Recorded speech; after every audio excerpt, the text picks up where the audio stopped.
Hi, welcome to Miss Annette's Little Farm in the Big City.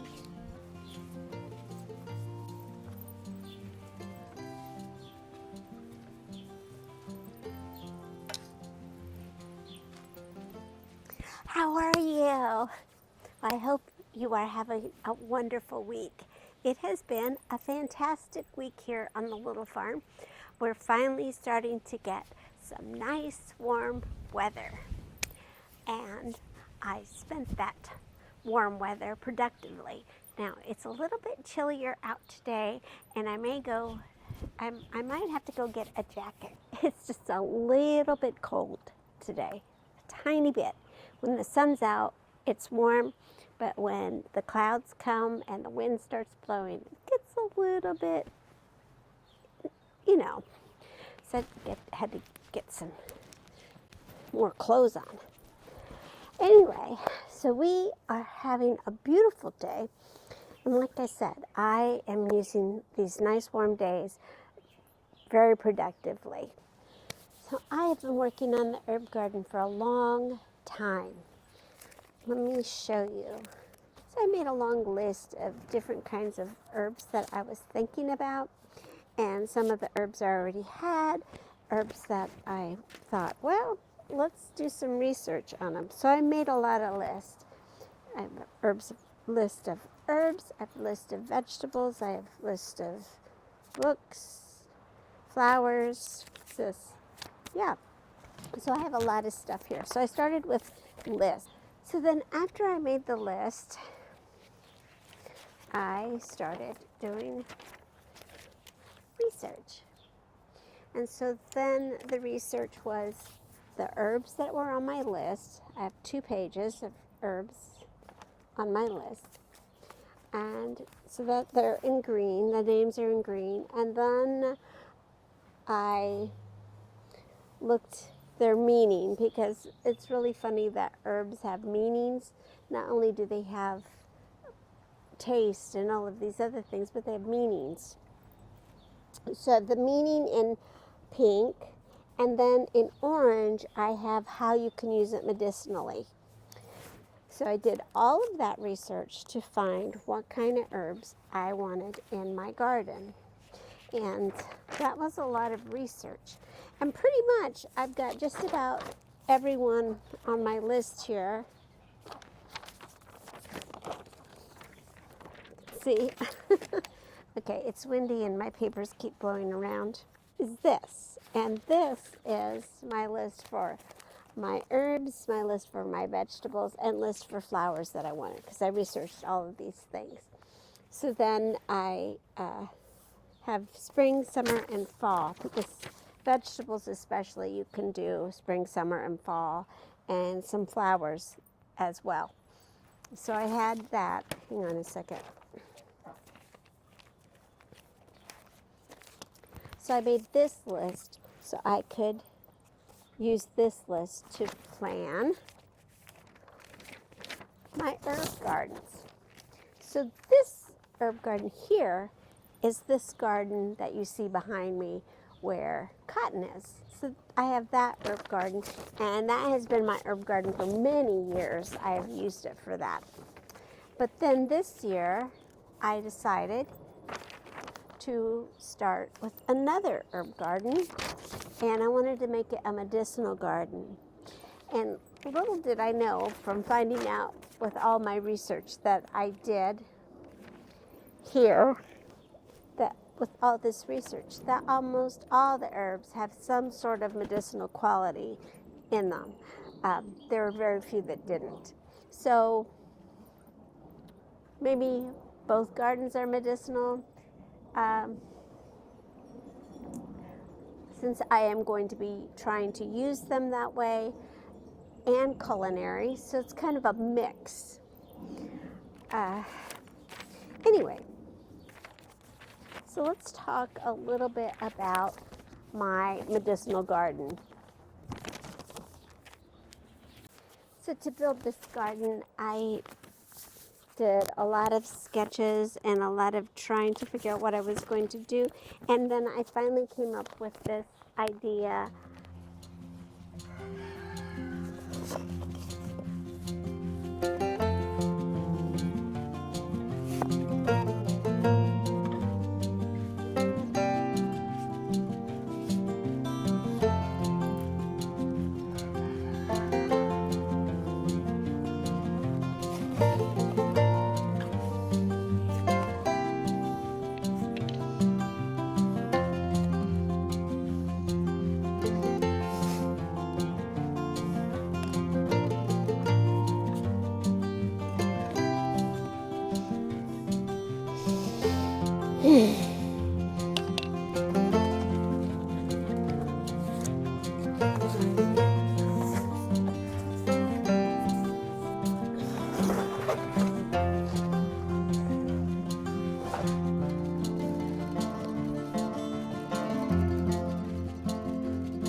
I had those bricks there in the medicinal garden, and I had bricks leading up to the fairy garden. I kind of decided that I wanted to do some bricks around the herb garden on this side, just to kind of tie it all in together.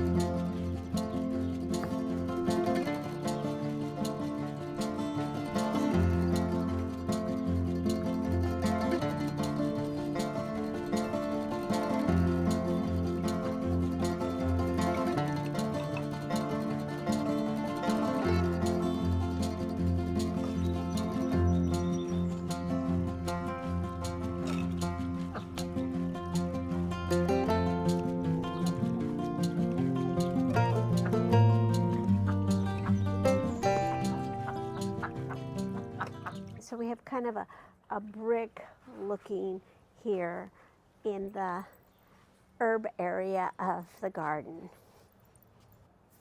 So now we had all of that ready to go, and the weather started cooperating, and now it was time to plant.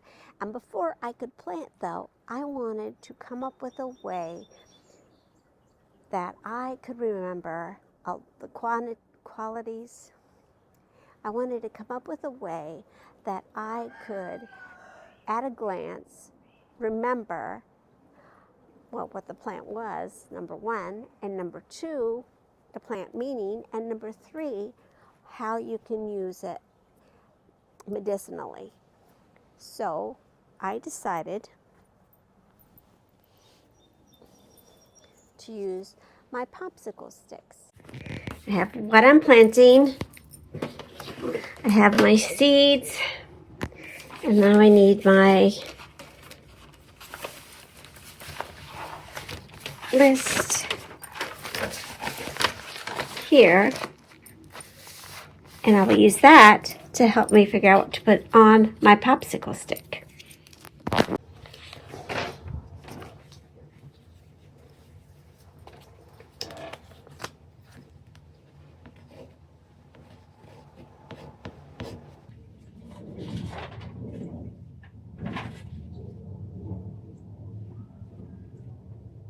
Hopefully they'll hold up.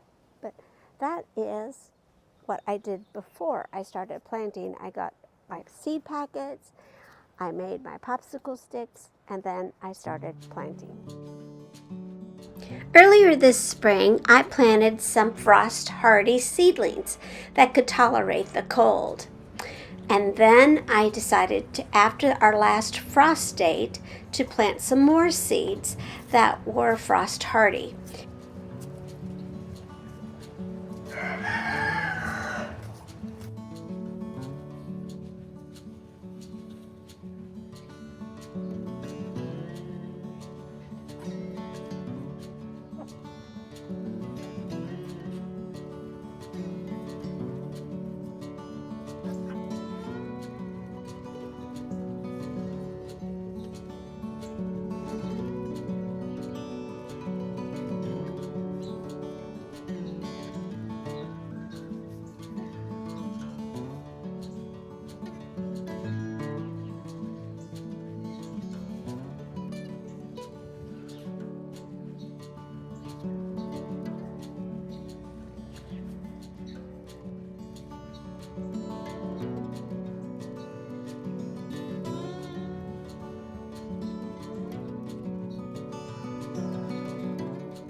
And then after that, I got my plans out, and after Mother's Day, and then I planted more seeds.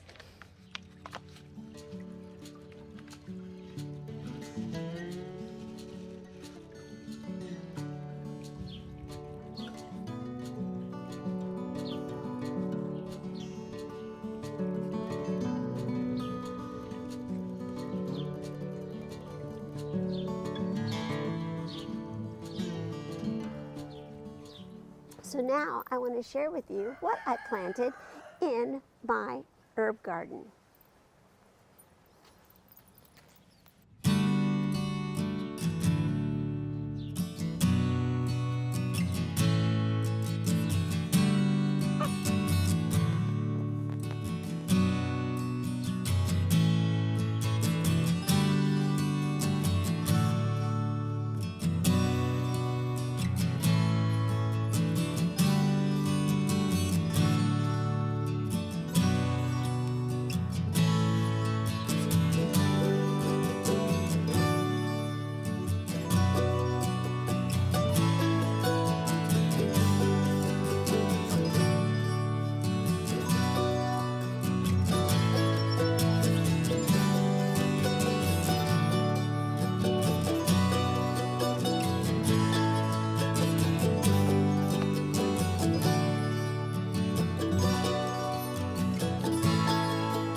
And there we are. The herb garden journey has begun, and it's so exciting. I'm really excited about this year's planting. I really like the way the garden looks. I'm really pleased with it. I like the willow that I had made the wattle fence, but it was just kind of messy, and I kind of feel like the bricks are just a little bit neater. And you know, I like things tidy, so we'll see. You know, I may get tired of it too. And that's the thing about creative people, if you don't know. We get tired of things and then we change them about. But I know a lot of you are like that too. You've told me, you've told on yourself. So there we go. It's a good time of year when we can get our hands in that soil and make those earth to self connections, connect to the soil, connect to our souls. It is the best. Are you all as excited as I am to be able to get your hands in the soil? I think almost everybody should be able to do that now. Maybe up north a little more. You need a little more time. But here we are. It's after Mother's Day, and it's time to get in the soil, and it felt so good to get dirty. I took my nail polish off, and I have dirt underneath my fingernails, and it's just out there getting dirty and having a wonderful time doing it. And I'm so glad that you stopped by to join me. Thank you so much for stopping by and visiting me here on this next little farm in the big city. Try to get outside today if you can. Take care of yourself and take care of each other. And I will